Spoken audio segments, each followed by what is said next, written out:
क्या सौतेली माँ ऐसी भी होती है? एक दिन शाम को 5 बजे जब हम लोग बैठक में बैठकर चाय पी रहे थे तो दरवाज़े की घंटी बजी। मेरे बेटे ने दरवाज़ा खोला और मुझे बताया कि पड़ोस में रहने वाले सूरज भैया आए हैं। मैंने सूरज को वहीं बुला लिया और उसका हाल चाल पूछने लगा। मैंने देखा कि सूरज का चेहरा उतरा हुआ है और साफ साफ दिख रहा है कि वह तनाव में है। मुझे यह भी लगा कि वह कुछ कहना चाहता है किंतु कहने का साहस नहीं कर पा रहा है। मैंने उससे कहा, बेटे, तुम्हारे मन में जो भी बात है उसे बिना किसी हिचक के कह दो। यदि तुम्हारी बात मुझे पसंद नहीं आई तो भी मैं तुमसे बिल्कुल नाराज़ नहीं होऊंगा, बल्कि यदि हो सका तो तुम्हारी मदद ही करूँगा। चाचा जी, आपसे मुझे यही उम्मीद थी, किंतु समझ में नहीं आता कि इतनी बड़ी बात कैसे कहूँ, सूरज ने कहा। तभी बैठक में सामने दरवाजे पर आकर एक आदमी ने सूरज से कहा, साहब, सवारी को जल्दी से रिक्शे से उतारिए क्योंकि काफ़ी देर हो गई है। क्यों, बाहर रिक्शे में तुम किसे छोड़ आए हो? मैंने पूछा। चाचा जी, वह मेरी पत्नी है, सूरज ने जवाब दिया। क्या, तुम्हारी शादी कब हुई? मैंने चौंक कर उससे पूछा। वह मेरे पैरों पर गिर पड़ा और बोला, कल शाम को ही मेरी शादी सुनीता जी की लड़की आरती के साथ आर्य समाज मंदिर में हुई है। कन्यादान खुद आरती की सौतेली माँ सुनीता देवी ने किया है। विदाई के बाद हमारे पास रहने का कहीं ठिकाना नहीं होने के कारण हमने रात में रेलवे प्लेटफार्म पर रात काटी है। अगर हम दोनों को आज रात अपने यहाँ ठहरने दें तो मैं वादा करता हूँ कि कल तक कहीं ना कहीं मकान का इंतज़ाम कर लूँगा। शादी क्यों और कैसे हुई है एक लंबी कहानी है, वो मैं आपको बाद में बताऊंगा। अभी मुझे आपकी मदद की सख्त ज़रूरत है। सूरज की बात सुनकर मैं और मेरी पत्नी दोनों ही हैरान रह गए। मैंने तुरंत पत्नी से कहा, तुम देख क्या रही हो? जाकर आरती को जल्दी से अंदर ले आओ। मेरी पत्नी आरती को अंदर ले आई। उसे देखकर मुझे बहुत दुख हुआ। वह एक मामूली सी सूती साड़ी पहने हुई थी। ना तो उसके बदन पर कोई गहना था, ना ही नई दुल्हन जैसा श्रृंगार। वह थोड़ा लंगड़ा कर चल रही थी, जिससे मैंने अंदाज़ा लगाया कि हो सकता है उसके पैर में कोई चोट लग गई हो। खैर, मैंने सूरज से कहा, जब तक तुम्हें कहीं मकान नहीं मिल जाता तब तक मेरे यहाँ आराम से रहो। किंतु मेरी समझ में यह बात नहीं आ रही कि तुम अपनी गृहस्थी का खर्च कैसे चलाओगे, क्योंकि तुम अभी छात्र हो और बेरोजगार हो। अगर तुम नौकरी लगने के बाद शादी करते तो ज़्यादा अच्छी बात होती। चाचा जी, आप बिल्कुल सही बात कर रहे हैं, किंतु मुझे यह शादी आरती की जान बचाने के लिए करनी पड़ी। वह कैसे?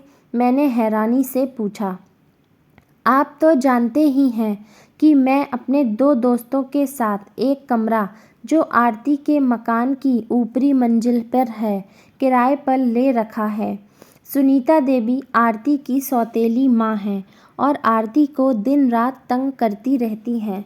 6 महीने पहले आरती के पिताजी की मौत के बाद तो आरती अनाथ ही हो गई, क्योंकि मैं भी अपने माता पिता की मौत के बाद अनाथ ही हो गया था। इसलिए आरती के साथ मेरी पूरी हमदर्दी थी। आरती पर सुनीता देवी के जुल्म दिनों दिन बढ़ते चले गए। कल तो उन्होंने गजब ही कर दिया। कल घर की सफाई करते समय आरती के हाथ से कांच का एक कीमती फूलदान नीचे गिरकर टूट गया। इस पर आरती की सौतेली माँ ने उसे डंडे से इतना मारा कि वह बेहोश होकर नीचे गिर पड़ी। मैं उस समय ऊपर अपने कमरे की खिड़की से आंगन का पूरा नज़ारा देख रहा था। जब आरती बेहोश होकर नीचे गिर गई तो मुझसे रहा नहीं गया। मैं तुरंत नीचे गया। सुनीता देवी के हाथ से डंडा छीनते हुए उनसे आरती के लिए डॉक्टर को बुलाने की बात कही।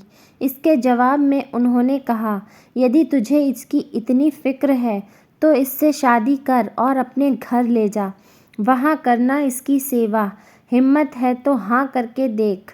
अगर इसी वक्त तुम दोनों की शादी ना करवा दी तो मेरा नाम भी सुनीता नहीं। उनके कड़वे वचन सुनकर मुझे भी गुस्सा आ गया और मैंने उन्हें कह दिया, ठीक है, मैं अभी इसी वक्त आरती से शादी करने को तैयार हूँ, बशर्ते कि आरती को रिश्ता मंजूर हो। मैंने आरती से इस बारे में पूछा। जब उसने अपनी रजामंदी जताई तो मैंने सुनीता देवी से कहा, आप अब जिस तरह की शादी करना चाहती हैं और जहाँ करवाना चाहती हैं वैसे ही कीजिए, मैं बिल्कुल तैयार हूँ। इस पर सुनीता देवी ने मुझसे आर्य समाज मंदिर में चलने को कहा। वहाँ एक पंडित जी को बुलाकर आरती के साथ मेरा विवाह करवा दिया। साथ ही जिस कमरे में मैं अपने 2 दोस्तों के साथ रहता था, वहाँ से भी मुझे निकाल दिया। आरती के पास सिर्फ वही कपड़े हैं जो वह पहने हुए है। अब आप ही बताइए कि क्या कोई मैंने गलत काम किया है? सूरज ने पूछा। नहीं बेटा, तुमने कोई गलत काम नहीं किया है, किंतु इस बात से भी इनकार नहीं किया जा सकता कि सारा काम काफ़ी जल्दीबाजी में किया गया है, मैंने कहा। दूसरे दिन जब मुझे मालूम हुआ कि आरती ने हायर सेकेंडरी में अच्छे नंबर लिए हैं, तो मैंने सूरज और आरती को एक सुझाव दिया। बैठक में बैठे मेरे अलावा मेरी पत्नी, सूरज और आरती बैठी थी। मैंने सूरज से कहा, बेटा, रहने लायक एक कमरा वाला मकान तो मैं तुम्हें 1 हफ्ते के अंदर कहीं ना कहीं दिला दूंगा, किंतु समस्या यह है कि तुम अपनी गृहस्थी का खर्च कैसे चलाओगे। मुझे पता है कि हायर सेकेंडरी में आरती ने साइंस और अंग्रेजी में काफ़ी अच्छे नंबर लिए हैं। मेरा सुझाव है कि अपने नए घर में आरती यदि स्कूल में पढ़ने वाले बच्चों को ट्यूशन पढ़ाना चालू कर दे तो अच्छी आमदनी हो जाएगी। चाचा जी, मैं आपकी बात से पूरी तरह सहमत हूँ, आरती ने कहा। सूरज, तुमने भी पढ़ाई के अलावा क्या कोई और योग्यता हासिल की है? मैंने उससे पूछा। जी हाँ, मैंने हिंदी और अंग्रेजी में टाइपिंग की परीक्षा पास की है और मैं नौकरी पाने की कोशिश भी कर रहा हूँ, सूरज ने कहा। यह तो बड़ी अच्छी बात है। मैं फ़िलहाल के लिए तुम्हें एक हिंदी टाइपराइटर कहीं से किराए पर दिलवा देता हूँ। बाद में अंग्रेजी टाइपराइटर का इंतज़ाम भी हो जाएगा। तुम मन लगाकर अच्छी तरह से टाइपिंग का कार्य करते रहोगे तो तुम्हारे पास इतना अधिक काम आ जाएगा कि कर नहीं पाओगे। मैं आपकी बात का पूरा ख्याल रखूँगा और आपका यह एहसान ज़िंदगी भर नहीं भूल पाऊँगा, सूरज ने कहा। 1 सप्ताह बाद वह अपने नए घर में चले गए। इस घटना के लगभग 4 माह बाद एक दिन सुबह 7 बजे मैं और मेरी पत्नी बाहर बगीचे में बैठे चाय पी रहे थे कि तभी एक औरत ने हम दोनों को नमस्कार कर कहा, मैं आरती की माँ सुनीता देवी हूँ। मैं ज़्यादा समय नहीं लूँगी, 5 मिनट में ही अपनी बात कहकर चली जाऊँगी। लेकिन पहले बैठिए और बताइए कि आपके यहाँ आने का मकसद क्या है, मैंने पूछा। मुझे मालूम है कि आपने आरती और सूरज की काफ़ी मदद की है और वे दोनों आजकल एक सुखी जीवन जी रहे हैं। देखिए, हमने इंसानियत के नाते जो बन पड़ा वो सो किया। मैं मकान के कागजात आपको देने आई हूँ। इन कागजातों के मुताबिक मैंने अपना घर आरती और सूरज के नाम कर दिया है और कल ही यह घर छोड़कर जा रही हूँ, किंतु आपसे हाथ जोड़कर विनती है कि यह बात 6 माह तक सूरज और आरती को ना बताएं। यह कहते कहते उनकी आंखों में आंसू छलक आए। अच्छा, अब मैं चलती हूँ। यह कहकर वह जाने को उठ खड़ी हुई तो मेरी पत्नी ने उन्हें बैठा लिया और कहा, बहन जी, हम लोगों को समझ में तो कुछ नहीं आ रहा है। आपसे विनती है कि साफ साफ पूरी बात बताएं, वरना हम आरती और सूरज को कुछ भी नहीं समझा पाएंगे। पहले मैं चाय बनाकर लाती हूँ। चाय पीने के बाद मैंने सुनीता देवी से कहा, देखिए आरती की शादी के बाद आप बिल्कुल अकेली रह गई हैं। अब जब आप यह मकान भी सूरज और आरती को दे रही हैं तो खुद कहाँ रहेंगी? मेरे ख्याल में तो यह मकान अभी आप अपने पास ही रखिए। आखिर आपको भी तो एक ठिकाना चाहिए। मैं तो यह समझ नहीं पा रहा हूँ कि आप ऐसे क्यों कर रही हैं। मैंने सुनीता देवी को समझाते हुए कहा, भाई साहब, यह मैं आपको नहीं बता सकती कि मैं ऐसा क्यों कर रही हूँ। ऐसे कहते कहते वह फूट फूट कर रोने लगी। उनकी दशा देख हम दोनों घबरा गए। मेरी पत्नी ने उन्हें अंदर ले जाकर सोफे पर लिटाया और धीरे धीरे उनसे सारी बात पूछ ली। बाहर आकर पत्नी ने जब पूरी बात बताई तो मैं भी हैरान रह गया। पत्नी की आंखें भी भर आई थीं और मैं भी सोच रहा था कि क्या ऐसा भी हो सकता है। सुनीता देवी से जो बातें मालूम हुईं वह कुछ इस तरह थीं। सुनीता देवी वैसी सौतेली माँ नहीं कि जैसा कि आम तौर पर लोग समझते हैं। आरती को वह बहुत प्यार करती थी, किंतु उसके पति के मौत के बाद वह घबरा गई थी। उसकी तबीयत भी खराब रहती थी। एक दिन डॉक्टर ने जब उन्हें बताया कि उसे ब्लड कैंसर हो गया है और वह चंद महीनों की ही मेहमान है, तो वह और अधिक परेशान हो गई। उन्हें सबसे बड़ी बात की चिंता थी कि उनकी मौत के बाद आरती का क्या होगा। रीति रिवाजों के साथ दहेज वाली शादी करने के लिए उनको मकान बेचना पड़ता, जिसके लिए उनका मन तैयार नहीं था। सूरज अपने दोस्तों के साथ रहता था। सुनीता देवी को वह पसंद था और उन्होंने आरती के लिए मन ही मन उसे चुन लिया था। अब वह यह चाहने लगी थी कि किसी तरह सूरज शादी के लिए तैयार हो जाए। एक बार उन्होंने जब सूरज से घुमा फिराकर उसकी शादी के बारे में पूछने की कोशिश की तो उसने साफ साफ कह दिया कि वह नौकरी लगने के बाद ही शादी के बारे में सोचेगा। उसके यह विचार सुनकर सुनीता देवी की चिंता और अधिक बढ़ गई। तभी उन्होंने एक नया तरीका खोज निकाला।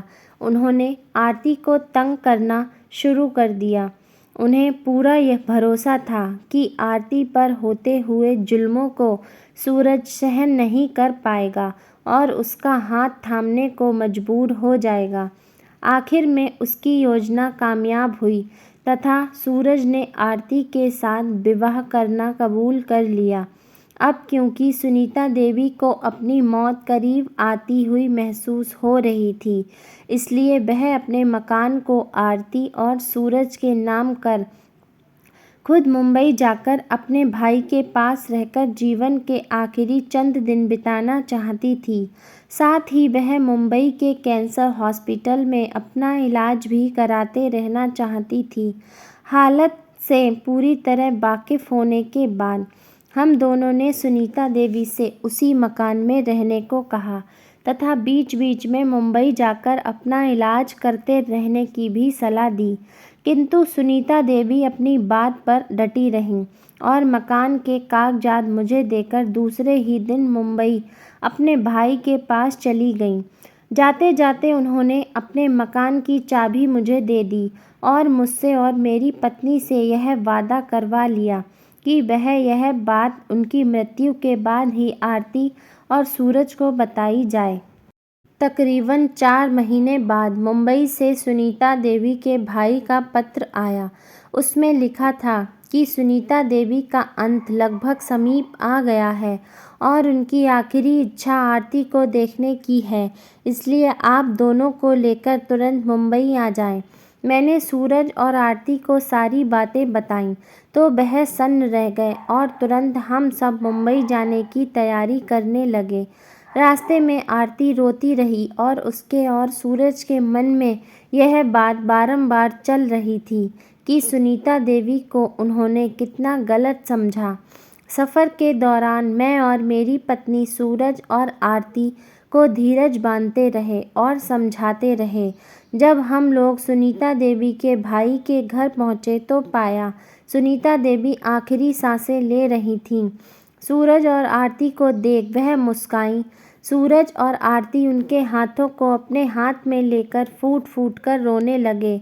कुछ घंटों बाद ही सुनीता देवी की मौत हो गई।